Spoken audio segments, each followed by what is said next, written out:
मैंने पढ़ा है सनातन धर्म, जो मानवता मैंने देखी है, अगर वो मानवता मेरे धर्म में होता तो शायद मैं अपने धर्म में बहुत खुश रहती। अच्छा। अब क्योंकि मैं मुसलमान माँ के कोख से पैदा हुई हूँ और नमाज मेरा फ़र्ज़ है, क्योंकि मेरी माँ ने बोला है कि शादी सनातनी लड़की से करवाई। आज इमाम बुखारी साहब के पास देखिएगा, धन दौलत, लग्जरी गाड़ी, बिजनेस क्लास में ट्रैवल, सारी चीज़ें हो रही हैं, तो मतलब सनातनी लड़की का पैर घर में पड़ा और लक्ष्मी देवी की कृपा हो गई। तो मुझे लगता है कि भारत को भी हिंदू राष्ट्र कर देना चाहिए। इकोनॉमी थर्ड पोजीशन पर नहीं जाएगा, सीधा पहले पोजीशन पर चला आएगा।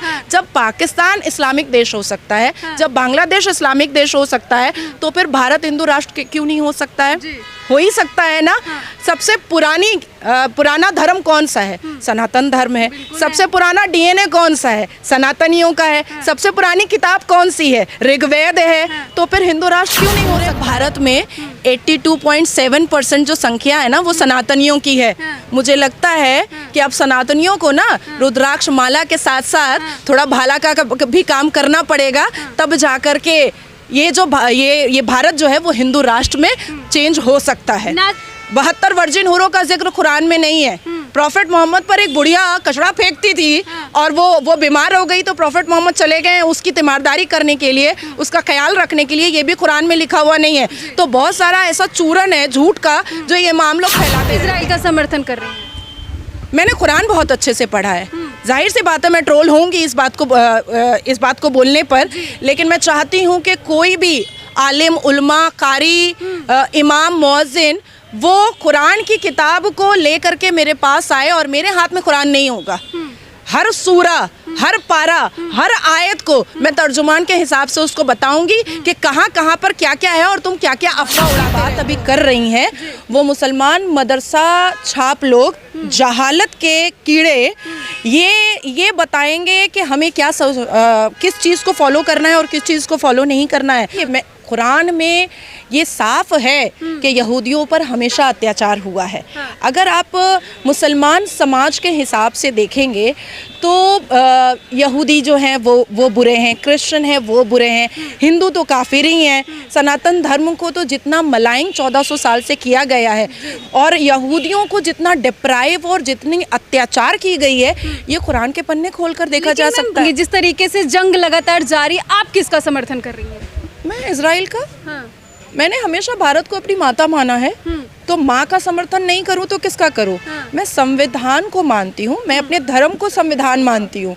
तो जाहिर सी बात है कि भारत के प्रधानमंत्री श्री नरेंद्र दामोदर दास मोदी जी ने जो कह दिया बस वही होगा। और देखिए, भारत के कुछ मुसलमान हैं जो कह रहे हैं कि फिलिस्तीन पर बहुत जुल्म किया गया है, हम हमास के समर्थन में हैं। आप भी मुसलमान कास्ट से हैं, समुदाय से हैं, तो आप जिस तरीके से समर्थन कर रही हैं, नहीं लगता कि आप पे भी सवाल खड़े होंगे? मुसलमानों की बात अभी कर रही हैं, वो मुसलमान मदरसा छाप लोग, जहालत के कीड़े, ये बताएंगे कि हमें किस चीज़ को फॉलो करना है और किस चीज़ को फॉलो नहीं करना है।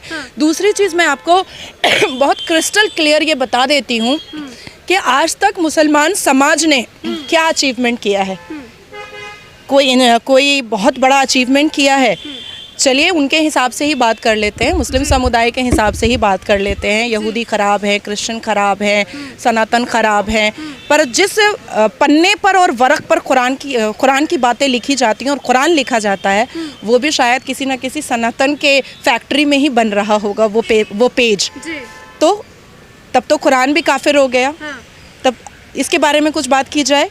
दूसरी चीज़ मैं कहूँगी कि असदुद्दीन अवैसी, जोड़ा अवैसी साहब, ये तो बिल्कुल साथ दे रहे हैं। हाँ, अरे भाई देंगे। आप क्यों इजराइल का समर्थन कर रहे हैं? मैंने कुरान बहुत अच्छे से पढ़ा है।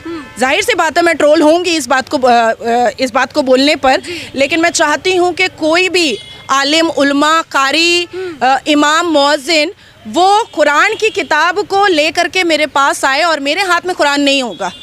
हर सूरा, हर पारा, हर आयत को मैं तर्जुमान के हिसाब से उसको बताऊंगी कि कहाँ कहाँ पर क्या क्या है और तुम क्या क्या अफवाह उड़ाते रहते हो। 72 वर्जिन हुरों का जिक्र कुरान में नहीं है।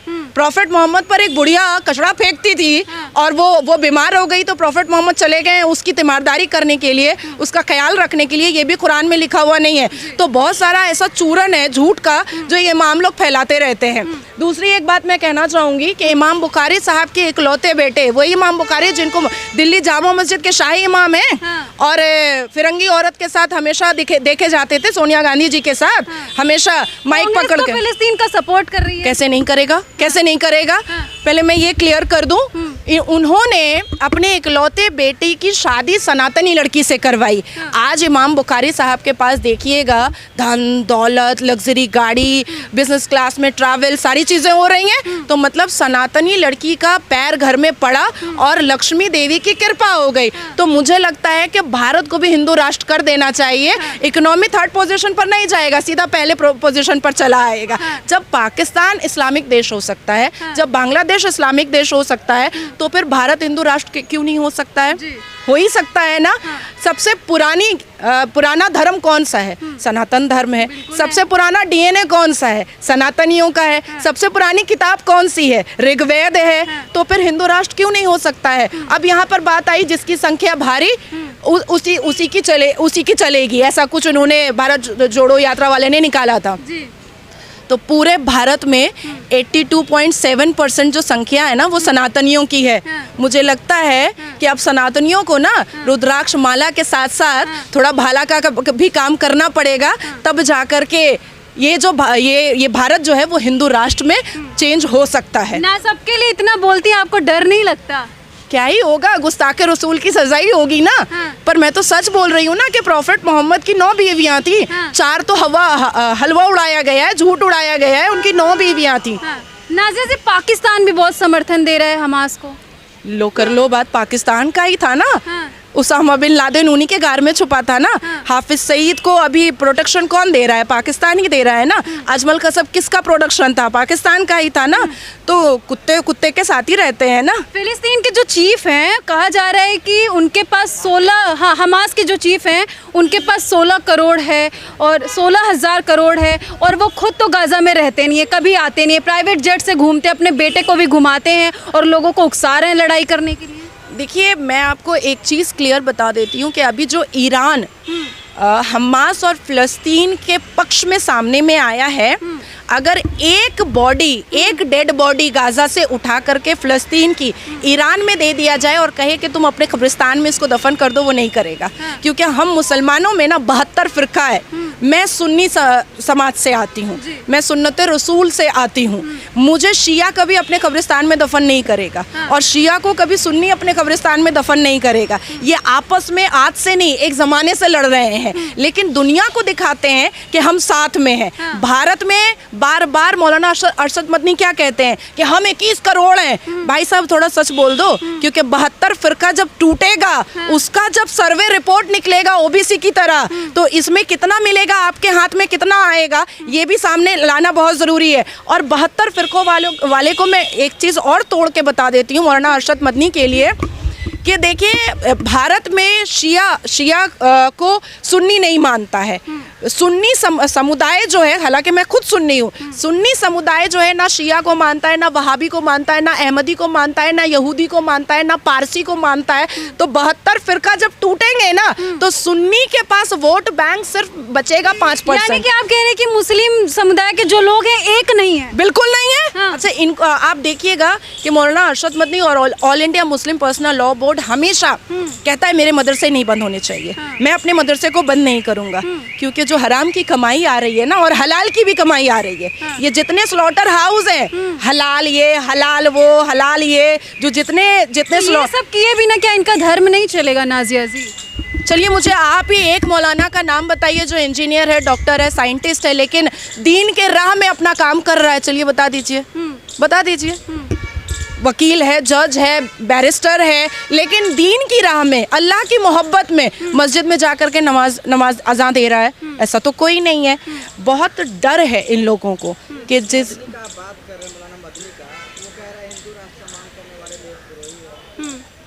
देखिए, मैं तो अपने भारत से बहुत प्यार करती हूँ, और जिस संविधान के बारे में आपने कहा है, ओरिजिनल संविधान का पहला पन्ना खोलिएगा, भगवान राम मिलेंगे। ठीक है, और उसी संविधान की कसम खिला करके हम लोग स्टेटमेंट लेते हैं और हम लोग चार्ज करवाते हैं। भगवान राम के लिए आपके अंदर इतना प्रेम क्यों है? मैंने पढ़ा है सनातन धर्म, हाँ। जो मानवता मैंने देखी है, अगर वो मानवता मेरे धर्म में होता तो शायद मैं अपने धर्म में बहुत खुश रहती। अच्छा। अब क्योंकि मैं मुसलमान माँ के कोख से पैदा हुई हूँ, हाँ। और नमाज मेरा फ़र्ज़ है क्योंकि मेरी माँ ने बोला है, इसलिए मैं पढ़ती हूँ। चलिए, हमास आतंकियों का जो समर्थन लगातार भारत के भी कुछ मुस्लिम कर रहे हैं, कुछ पार्टी के लोग भी कर रहे हैं, उन लोगों को क्या बोलेंगे आप? भारत की विरोधिता करने वाले के लिए वाघा बॉर्डर खोला जाए, भारत की सरकार खोल दे, जाए वहाँ आटा चावल का लाइन लगाएं, और जब उनके 9 साल की बच्चियों का निकाह मुत्ता के नाम, तब उनको समझ में आएगा कि इस्लाम धर्म कितना खूबसूरत है। और अगर राहुल गांधी जी को या विपक्षी दलों को इतना अच्छा लगता है मुसलमान धर्म, तो मक्का और मदीना में जाकर के हज करके दिखा दें, समझ में आ जाएगा, दूध का दूध पानी का पानी हो जाएगा। अदा पुश्त दर पुश्त याद रखे कि ये जो गुस्ताख रसूल का जो फतवा है, ये कोई दूसरा भी उठा सकता है, अपमान राम भी किया जा सकता है। एक आखिरी सवाल, अभी बीते दिन इंडिया पाकिस्तान का मैच हुआ था, पाकिस्तान बड़ी बुरी तरह से हार गया, उस पर क्या बोलेंगे? देखिए, बाबर आजम और ठरके आजम पर ये लोग बहुत निर्भर कर रहे थे। जो ठरके आजम चम्मच से नूडल्स खा रहा था, बिरयानी इतना खा लिया कि खेल पे फोकस नहीं कर पाया, तो भीखमंगे देश से आया है, यहाँ पर खाने पर फोकस कर रहा है, खेल पर फोकस नहीं कर रहा है। और मैं एक चीज़ और कहना चाहूँगी कि जिसने भी सनातन को और सनातन धर्म को मलाइन किया है या अपमान किया है, वो सब के सब फना हुए हैं और ख़त्म हुए हैं। रही बात बाबर आजम की, तो मुझे लगता है कि उसको रिटर्न हो जाना चाहिए, और उसी गेरवे स्कार्फ के साथ।